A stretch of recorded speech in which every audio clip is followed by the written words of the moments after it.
Police station के बाहर गाड़ी आकर रुकी और शुक्ला जी घर से पुलिस स्टेशन तक के सफ़र में अपनी ज़िंदगी के हर उस काम को मन में रिविजिट कर चुके थे जो कानून के नज़र में गलत हो, मगर दिमाग में जो बातें आ रही थी वह काफ़ी मामूली थी, जैसे कभी कभार बिना हेलमेट के गाड़ी चलाना, नो पार्किंग में पार्क करना, सिग्नल तोड़ना। मगर अगर इन सब चीज़ों के लिए इंडियन पुलिस एक्शन लेने लगे तो लोग कन्फ्यूजिया जाएंगे कि यह इंडिया है कि कोई यूरोप का पहले दर्जे का देश। मगर यह सारी बातें अगर किसी को दिन दहाड़े उसके घर से उठाने के लिए ना काफ़ी हैं तो शुक्ला जी को शक्तिपुर फेज 1 पुलिस चौकी में नहीं बल्कि शहर के इकलौते रेलवे स्टेशन के अपने दफ्तर में होना चाहिए था। आज पुलिस स्टेशन की रंगत शुक्ला जी को बदली बदली लगी। पहले तो देखकर यकीन ही नहीं हुआ कि यह सरकारी पुलिस स्टेशन है या कोई कॉरपोरेट ऑफिस। 2-3 पुलिस वाले कंप्यूटर पर किटफिट कर रहे थे, कुछ फाइलों में सिर घुसाए जैसे पीएचडी की थीसिस लिख रहे हों। सबकी यूनिफॉर्म कड़क थी तथा बूट चमक रहे थे। शुक्ला जी ने सोचा, लगता है यह बदलाव की लहर केवल पुलिस डिपार्टमेंट तक ही पहुंची है, क्योंकि अपने रेलवे स्टेशन के कर्ता धर्ता तो वह खुद थे और उन्हें इस वक्त कुछ अंतर विभागीय जलन होना शुरू ही हो गई थी।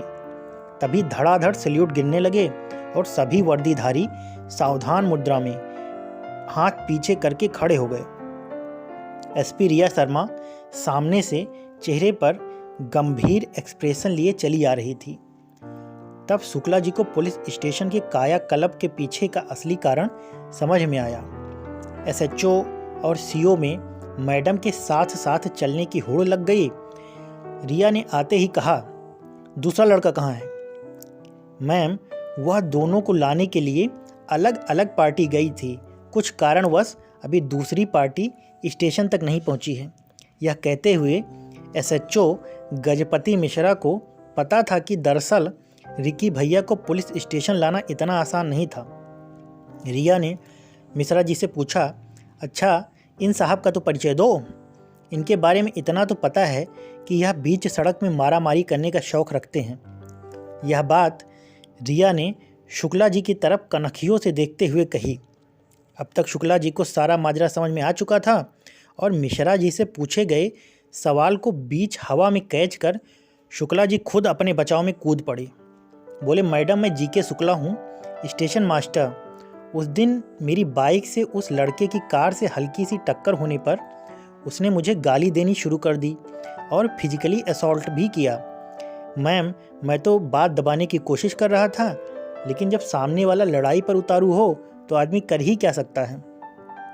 गजपति मिश्रा एक तो शुक्ला जी की जीवन पत्री रटकर आए थे। वह मैडम के सामने बाज कर कुछ ब्राउनी पॉइंट कमाने का मौका तुम नहीं मिला तो तमतमा गए। शुक्ला जी को नज़रों से धमकाते हुए बोले, that question was not for you, you keep quiet. SHO साहब इंग्लिश वाली अपनी डांट से खुद से ही इम्प्रेस हो गए।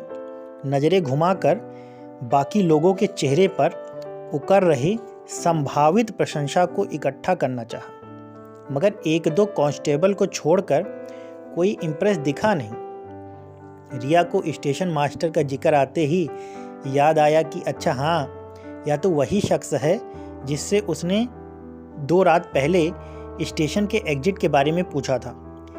रिया को शुक्ला जी की बात पर विश्वास होने लगा था कि यह गुंडा मवाली तो नहीं लगता, और इसका प्रमाण यह था कि वह यहाँ पर सिर झुकाए खड़े थे तथा रिक्की सिंह गायब था।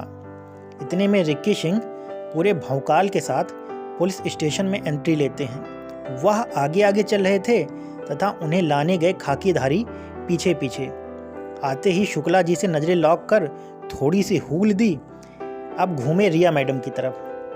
रिक्की भैया इतने पढ़े लिखे नहीं थे कि वह रिया के कंधे पर साफ साफ लिखा आईपीएस और एक स्टार तथा अशोक चक्र को जोड़कर सही सही मैडम की रैंक तथा पावर का अंदाज़ा लगा पाते, और नॉर्मल पुलिस से उनका पाला एसएचओ मिश्रा तक पड़ता रहता था।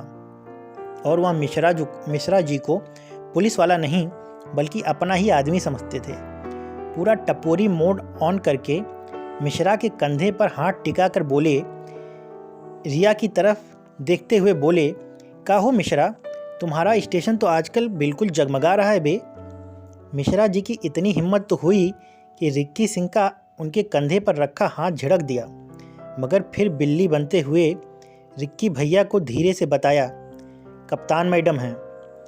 रिक्की भैया के चेहरे से हंसी एक लम्हे के लिए गायब हुई, मगर फिर अपना और अपने बाप के रसूख को एक पुलिस कप्तान के कानूनी पावर से तौलकर देखा तो हंसी उनके चेहरे पर वापस लौट आई।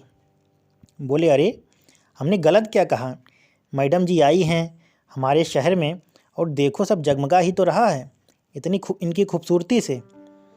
शुक्ला जी ने धीरे से नज़रें उठाकर रिया की तरफ देखा और उनकी नज़रों में रिया की इज्जत और बढ़ गई, क्योंकि कोई भी यंग ऑफिसर को यह सब बातें सुनकर अपना बैलेंस खो सकता था, मगर रिया ने बड़े ही सामान्य भाव चेहरे पर लिए शुक्ला जी की तरफ देखकर कहा, आप इन पर FIR करवाना चाहेंगे? शुक्ला जी सोच में पड़ गए, यह कैसी गुगली है भाई, यह अचानक बॉल मेरी कोर्ट में कैसे आ गई। मन ही मन सोचा, लगता है रिक्की सिंह की धाक से डरकर मेरे कंधे पर रखकर बंदूक चलाना चाहती हैं। शुक्ला जी ने अपना जादुई बुद्धि लगाई और बोले, नहीं। फिर क्या था, अगले ही पल वह अपने आप को रिक्की के साथ एक ही लॉकअप में बंद पाते हैं।